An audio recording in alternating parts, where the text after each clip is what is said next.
හිරුකුමරු ආදරය ගෙනල්ලා කතාවට ආදරය කරන ඔයාලව ගොඩාක් ආදරෙන් පිළිගැනීමට කැමැත්තක් තියෙනවා.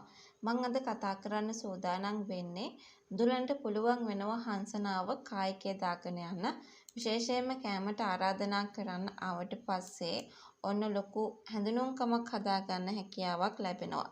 ඉතින් යාළුවෝ විදියට හංසනත් දුලනත් ඉදිරියට හැසිරෙයි කියන බලාපොරොත්තුව ගැන අපිට හොඳින්ම තියාගෙන ඉන්න පුළුවන්කම ලැබිලා තියෙනවා කියලයි මං ඔයාලට කියන්නේ. හිරුකුමරු ආදරය ගෙනල්ල කතාවේ හංසනා සහ දුලන අතර ඇතිවෙන මේ අලුත් සම්බන්ධය කතාවේ ප්‍රධාන හැරවුම් ලක්ෂයක් වෙන්න පුළුවන්. දුලන හරිම සූක්ෂම විදියට හංසනාගේ පවුල අයගේ හිත දිනාගෙනත් අවසන්.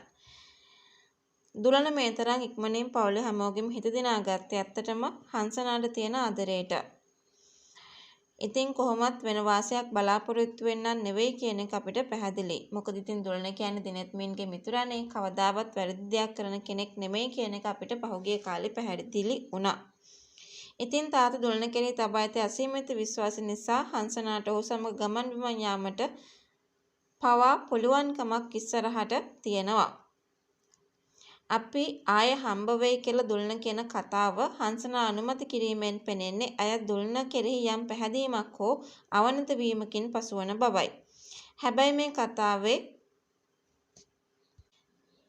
හිරුකුමරු එහෙම නැත්නම් නියම වීරයා සහ හංසනා අතර ඇති බැඳීමට මේ නිසා ලොකු තර්ජනයක් එල්ල වෙයි කියලාද ඔයාලට හිතන්නේ. හැබැයි එහෙම තර්ජනයක් එල්ල වෙන්න කිසිම හේතුවක් නැහැ. මොකද දිනෙත්මින්ට හංසනා ආදරෙයි. දිනෙත්මින් තමයි මේ මග ඇර ඉන්නේ. ඉතින් කොච්චර කේන්ති ගියත් කොච්චර වැරදි සිද්ධ වුණත් හංසනා කොහෙත්ම දිනෙත්මින්ගෙන් ඈත් වෙන්න උත්සාහ නොකරන හින්දා එතනේ ප්‍රශ්නය ඇති වෙන්නේ නැහැ කියලයි මම ඔයාලට කියන්නට ඕනේ. ඉතින් දුලන ඉදිරියට කෑමකට ආරාධනා කරනවා හංසනාගේ ගෙදර අයට හංසනාටත් එක්කම. ඉතින් ඔන්න අනිවාර්යෙන්ම හංසනාගේ තාත්තා නැන්ද මේකට උඩින්ම කැමති වේවි. ඉතින් හංසනාත් දුලන කියන්නේ එච්චර නරක කෙනෙක් නෙමෙයි නිසා යාළුවෙක් විදියට හොඳ නිසා වෙනසකටත් එක්ක තමන්ගේ යාළුවා අනුත්තරත් එක්ක ගෙදර අයත් එක්ක මේ ගමනට සහභාගී වේවි කියලයි මං ඔයාලට කියන්නේ. ඉතින් හංසනා සැබෑවටම ආදරය කරන කෙනා සහ එතකොට දුලන අතර ගැටුමක් නිර්මාණය වෙයිද? ඇත්තටම ගැටුමක් නිර්මාණය වෙන්න ඕනේ නැහැ. මොකද දිනෙත්මින්ගේ හොඳම යාළුවෙක් තමයි දුලන කියලා කියන්නේ.